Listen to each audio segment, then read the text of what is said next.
manage the needs of our This position is being the #1 economy in the United States. Right, and I'm sure that'll happen. Do you have any questions, please? Mr. President, how is it possible that someone who tested positive for COVID-19 got so close to you? Well, I think probably that has to do with the fact that we all believe in tests. We have the best tests in the world, but they were tested, I believe they're tested on a weekly basis. I just had a test, as you probably heard. In fact, I had one yesterday and I had one today, and it's negative. Mike just had a test and it's negative. But they do the tests, and it just shows you that the fallacy, it's what I've been saying. Testing is not a perfect art. No matter what you do, testing is not a perfect art. So we test once a week. Now we're going to go testing once a day. But even when you test once a day, something happens where they catch something. I've had very little personal contact with this gentleman.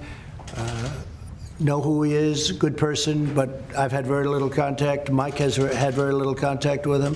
But Mike was tested and I was tested. We were both tested. Did it spook you? Did it stick in me? Yeah, it's a little bit strange, but it's one of those things. It's, as I said, I said yesterday, Governor, all people are warriors in this country. Right now, we're all warriors. You're warriors, we're warriors. You can be with somebody, everything's fine, and then something happens to that person and all of a sudden test positive. And we're all warriors together. I am, you are, we all are. It's what we were saying before. It shows that testing, and we have the best tests in the world, but what happens in between when you got tested and just a couple of days later? So in this case, there were a number of days missed, and it was a long weekend and things, and so you never know. But we both tested in a negative fashion, I guess you would call it.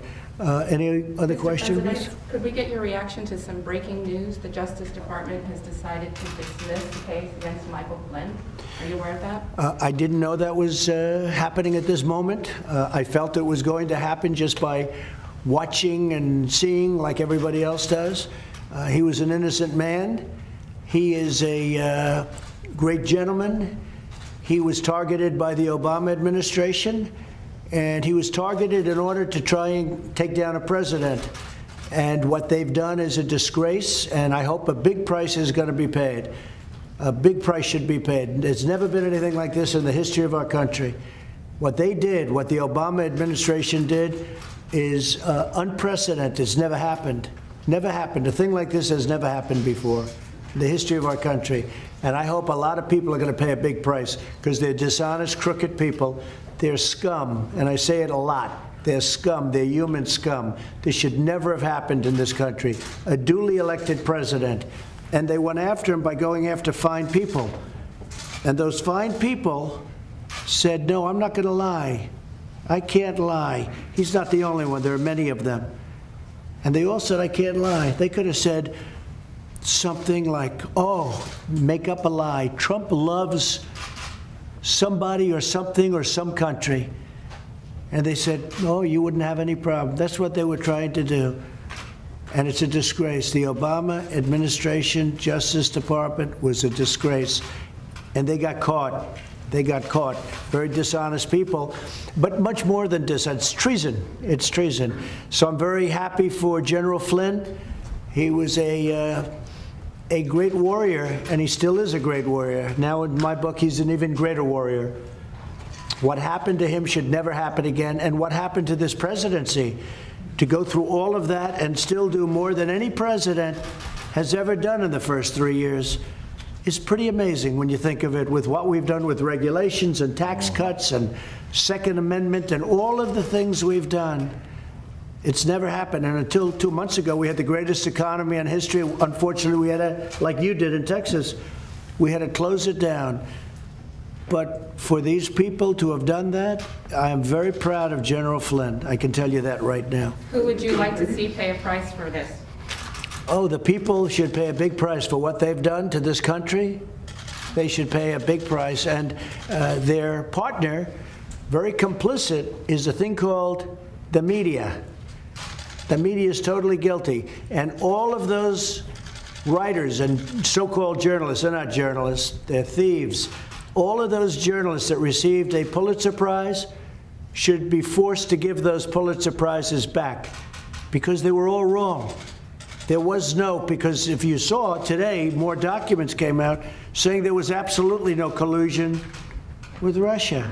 Came out very loud and clear. And they wrote for years because they tried to do a number on the presidency. And this president happened to be me. Pulitzer Prizes should all be returned because you know what? They were given out falsely. It was fake news. They're all fake news. Those Pulitzer Prizes should be given back immediately. And the Pulitzer Committee or whoever gives the prizes, they're a disgrace unless they take those prizes back. Because they got Pulitzer Prizes for what turned out to be false stories. And Pulitzer Prizes should be given to the ones that got it right. And I could give you a long list of those names, too. And you know who I'm talking about. You spoke to President Putin today. Did he ask for any ventilators or any equipment for his pandemic? Yes, we are helping various countries. As you know, Russia's having a hard time with the same COVID-19. They got hit like everybody else got hit. And we had a long talk, and also the 75th year, and you know what the 75th year means. It was very nice. He called me because we were partners, so to speak, for a very big, successful war. And it was very nice he called as a congratulatory call and as a call of celebration because it was the 75th year. And also, I suggested if they need, because we have a lot of ventilators, if they need ventilators, we'd love to send them some, and we will do that. At the appropriate time, we'll send them some ventilators. Yeah, we'll be doing that. That was a very nice call. And remember this, the Russia hoax made it very hard for Russia and the United States to deal with each other. They're a very important nation. We're the most powerful nation. They're a very powerful nation. Why would we not be dealing with each other? But the Russia hoax, this absolute dishonest hoax, made it very difficult for our nation and their nation to deal. And we discussed that. I said, you know, it's a very appropriate time because things are falling out now and coming in line, showing what a hoax this whole investigation was. It was a total disgrace. And I wouldn't be surprised if you see a lot of things happen over the next number of weeks. This is just one piece of a very dishonest puzzle. And you've been trying to arrange an arms control summit with President Putin and President Xi. Is that getting anywhere? We are talking about arms control with Russia, and we will go forward with that, and we are talking about it very seriously, having arms control. They have many nuclear weapons, and so do we. And we're talking about a arms control with Russia. Yeah, they'd like to do it.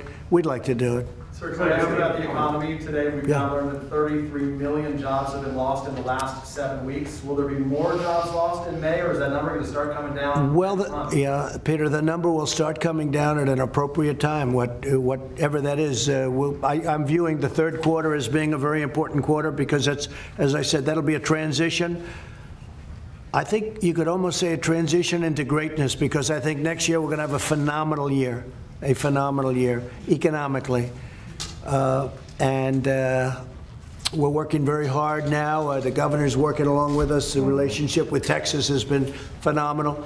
And Texas is opening up, and a lot of places are opening up. And we want to do it, and I'm not sure that we even have a choice. I think we have to do it. You know, this country can't stay closed and locked down for years. Somebody could say, let's keep it closed for a couple of years. The United States of America, the greatest economy in history 2 months ago, in the history of our country, in the history of the world. We had a far greater economy than anybody, including China, by a lot. And we had to close it down in order to really do something about the plague. But we did something, and we did a lot. And we also, you know what, Governor, we learned a lot about it. We did. We know that you may have fires every once in a while in certain locations.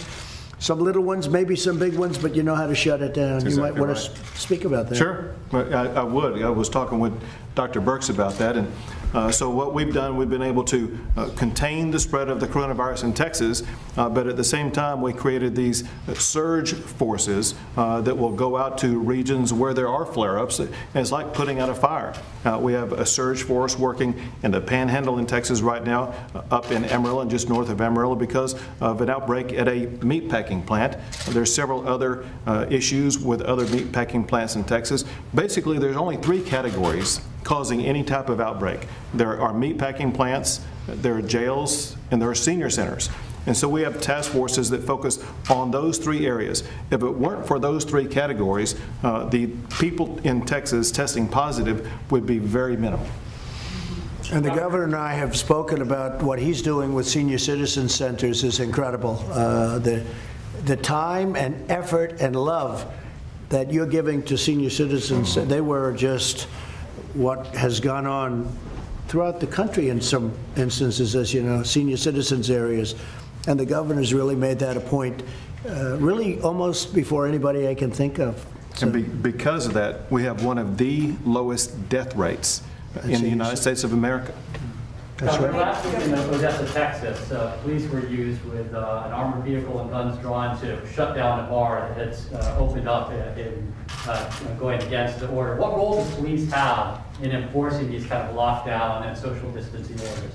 Well, there's different standards used in different communities. However, today I made one thing clear, and that is, as we go through this process of trying to maintain order in our states, as we are asking the people in our state to comply with these orders, we should not be taking these people and put them behind bars. These people who have spent their life building up a business and being told to shut it down and lose every penny they have, and then if they don't follow every little fine point of all the rules, they suddenly are subject to arrest. That is wrong. And that's why I issued another executive order today saying that in the state of Texas, no one can be put behind bars because they're not following an executive order.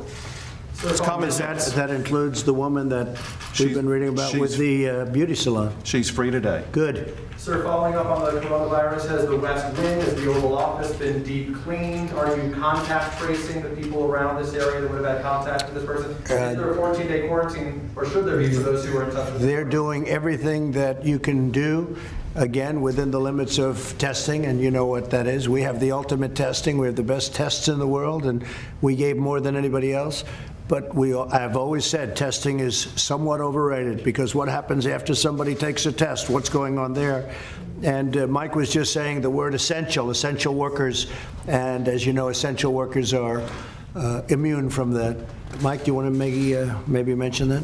Well, from the CDC guidelines, it's been very clear that from the beginning of this outbreak, for anyone that comes into contact with someone with coronavirus, we early on recommended that people self-quarantine. That recommendation, of course, was before we had done, at this point, some 7.7 million tests around the country, and states like Texas are distributing tests very quickly to people that either have symptoms or are suspected to possibly have contracted the coronavirus. But with regard to essential workers, the President referred to, we've always had an exception. People to keep food on the table, people that are involved in public safety, most especially healthcare workers. We've asked them to continue to go to work by taking other countermeasures, including testing to ensure that they've not contracted the disease. And as the President indicated, the White House now is initiating an effort that the President and I not only will be tested every day, but I think everyone that comes into contact with the President will be tested every day. And so keeping the essential work here at the White House moving forward, and our national response is the priority going forward. And the big thing is we've been tested. Every day, Mr. President, can I ask Dr. Birx a question about Texas? Yes, please. Dr. Birx, do you think that the Texas reopening plan is great? Are you thumbs up with them doing the 25% capacity for movie theaters and restaurants and the like? Yeah, no, we had a long discussion. We had a particular discussion, and I think many people know I don't understand the nail salon piece because I've never had my nails done, so I couldn't understand. It's true. So I didn't really understand it. So we talked about, not having them in the first opening wave because you can't really physical distance, and we had that discussion, and he agreed, and we've moved forward together, and I think it's those kind of dialogues, and I think what's really been impressive to me by the governors is how much they know about epidemiology. So they will never be confused in another pandemic ever again, because he came with all of his data about what county had what that was a prison. And believe me, I had all my data with me. And he was able to answer every county and what the issue was. And I think when you look at Houston, when you look at Dallas, and you see the ability to really contain and mitigate those epidemics, but at the same time contain epidemics, then not allow them to spread in the community. This is what we've been asking governors to do with the test and using focus testing to really find asymptomatic cases and protect the vulnerable.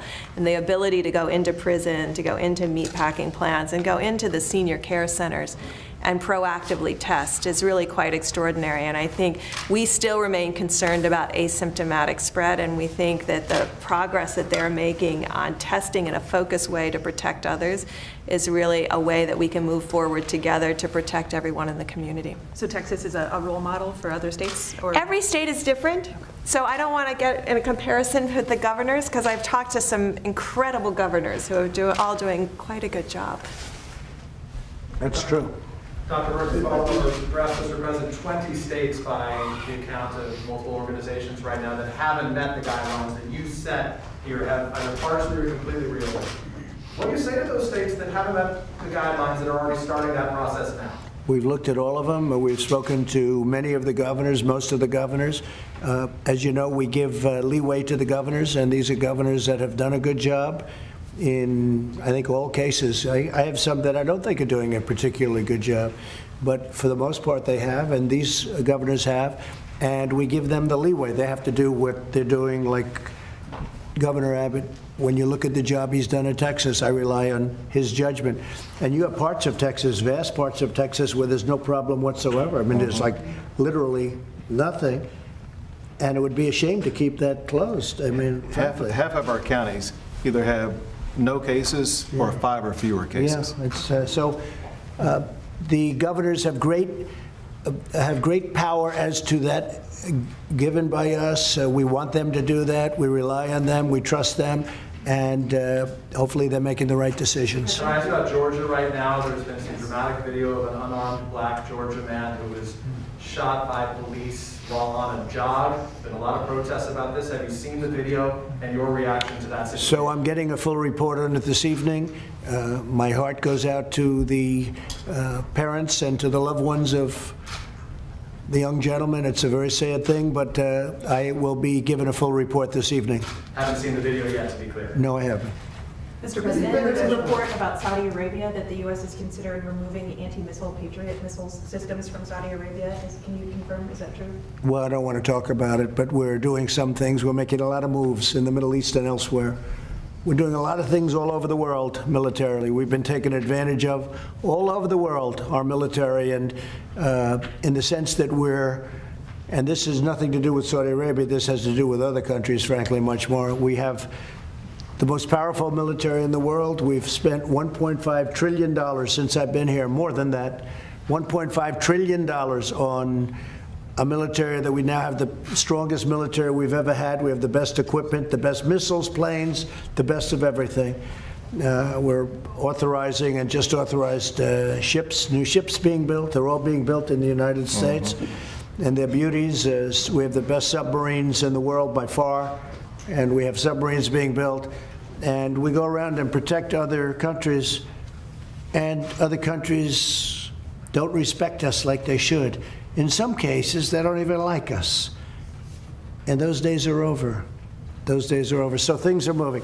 And I'm not putting Saudi on that thing, but we are doing certain things that will be positive for us, and I think very positive for them too.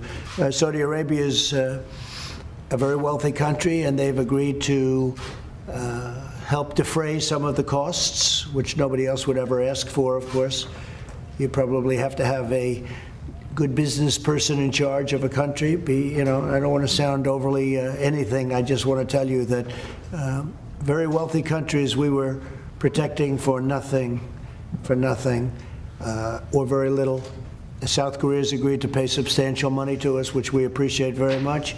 And we ask countries to help us. We're spending $1.5 trillion. We're spending all of this money. It costs us a lot of money. Our military budget's 3 times more and even 4 times more than the second largest spender of money. All right? It's more than that. 4 times more plus. And if we're going to defend countries, they should also respect us by making a contribution. For maybe Saudi Arabia to pay? I negotiate with everything, and frankly, this country was taken advantage of by friend and foe, but not any longer. What about pulling U.S. troops out of the Sinai? I've seen reports about that. Yeah, I don't want to talk about that yet. But we have pulled a lot of troops out of different places.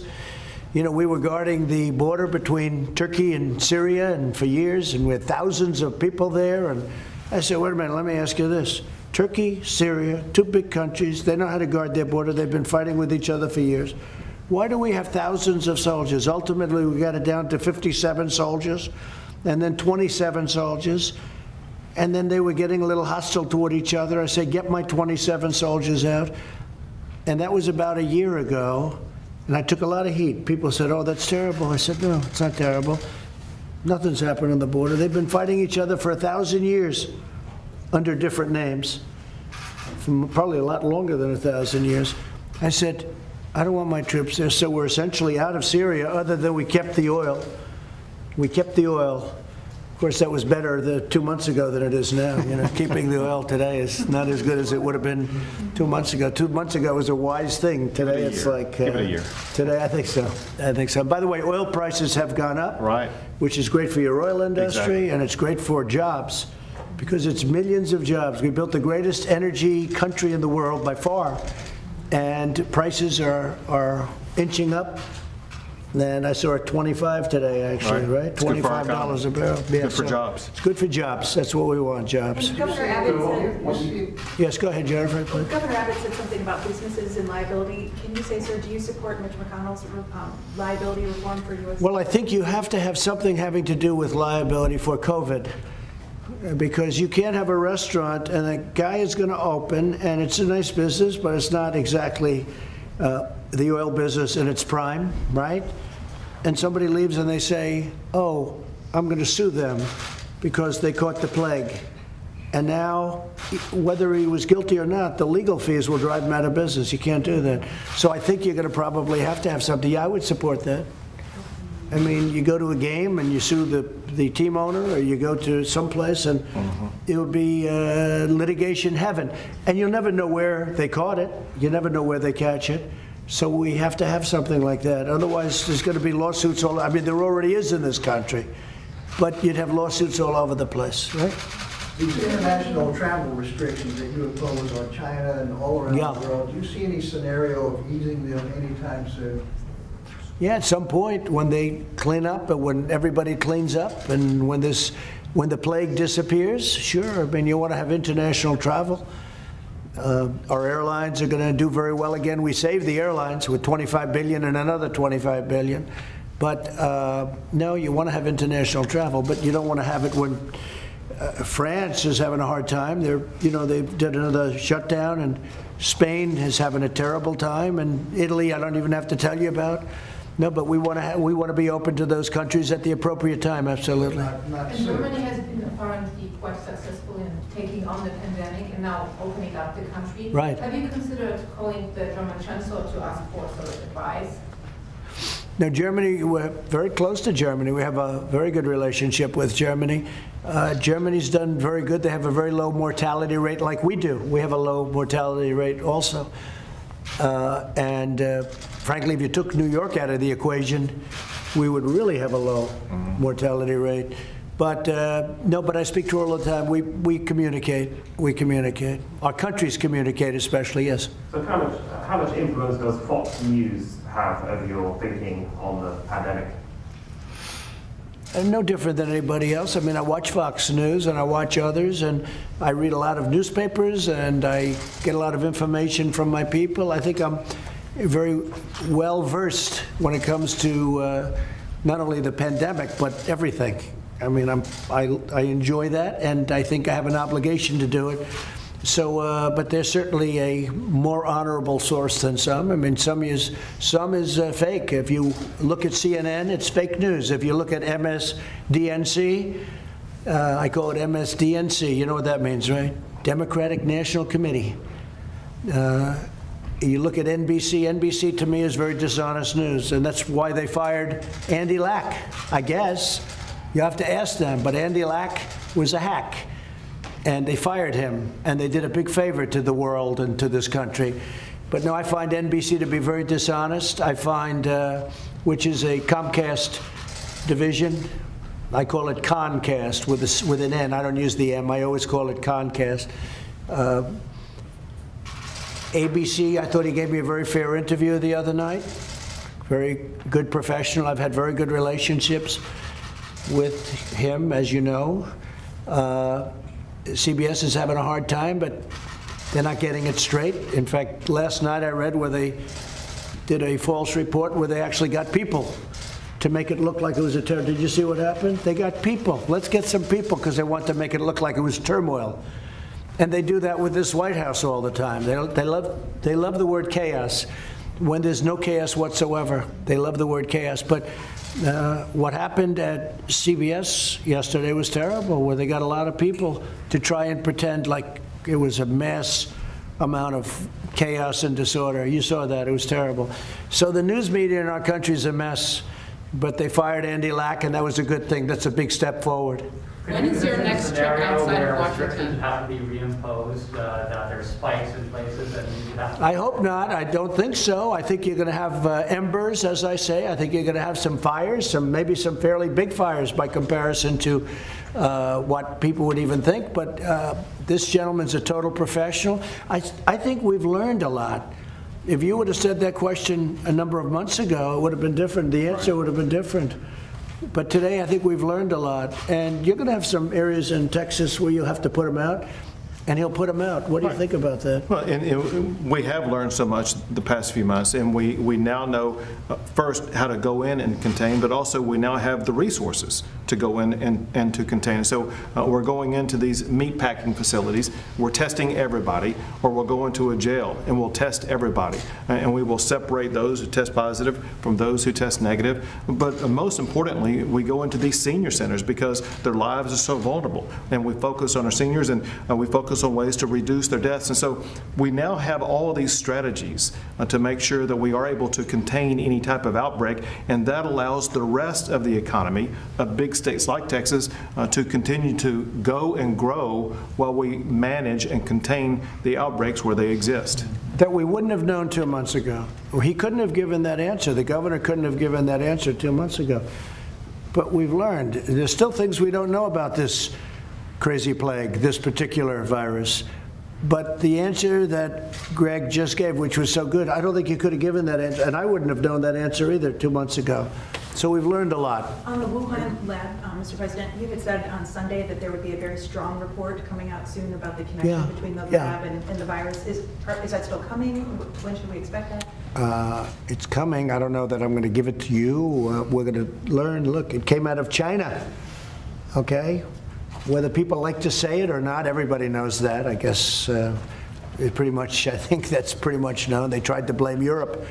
They were saying it came out of Europe. It came out of China. Went to Europe, went here, went to 184 countries, probably more than that now. That was a week ago, 184 countries. Can you believe it? And it could have been stopped at the point. It could have been stopped right at the source, and it would have been easy to do, but something happened. Something happened.